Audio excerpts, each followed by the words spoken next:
السلام علیکم ویورز، کیا حال ہے؟ امید کرتے ہیں آپ سب خیریت سے ہوں گے۔ اللہ آپ کو تمام پریشانیوں، مصیبتوں اور آفتوں سے محفوظ رکھے اور آپ کی تمام جائز حاجات، دعاؤں اور مقاصد کو پورا فرمائے، آمین۔ آج کے ہمارے ڈے اسلامک چینل پر آپ سب کا خوش آمدید۔ آج کا ہمارا موضوع ہے خواب میں بادام دیکھنے اور کھانے کے حوالے سے۔ اس کی مختلف صورتیں ہیں اور اس کی مختلف تعبیریں ہیں۔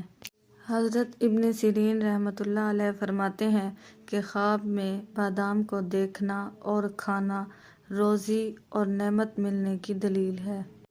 اگر کوئی شخص خواب میں بادام کو پاتا ہے، یعنی کہ اس نے بادام پایا ہے، تو جس طرح سے اس نے بادام کو پایا ہے اسی طریقے سے اس کو نعمت اور روزی ملنے کی دلیل ہے۔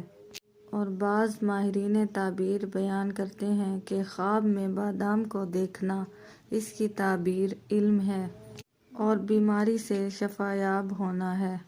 ماہر تعبیر حضرت جابر مغربی رحمۃ اللہ علیہ فرماتے ہیں کہ خواب میں بادام کو دیکھنا مال اور نعمت کی علامت ہے، اور اگر بادام کو چھلکے سمیت دیکھے، یعنی چھلکے کے ساتھ دیکھے، تو مال رنج اور سختی سے ملنے کی دلیل ہے، اور اگر بغیر چھلکے کے دیکھے تو دلیل ہے کہ مال آسانی سے ملے گا۔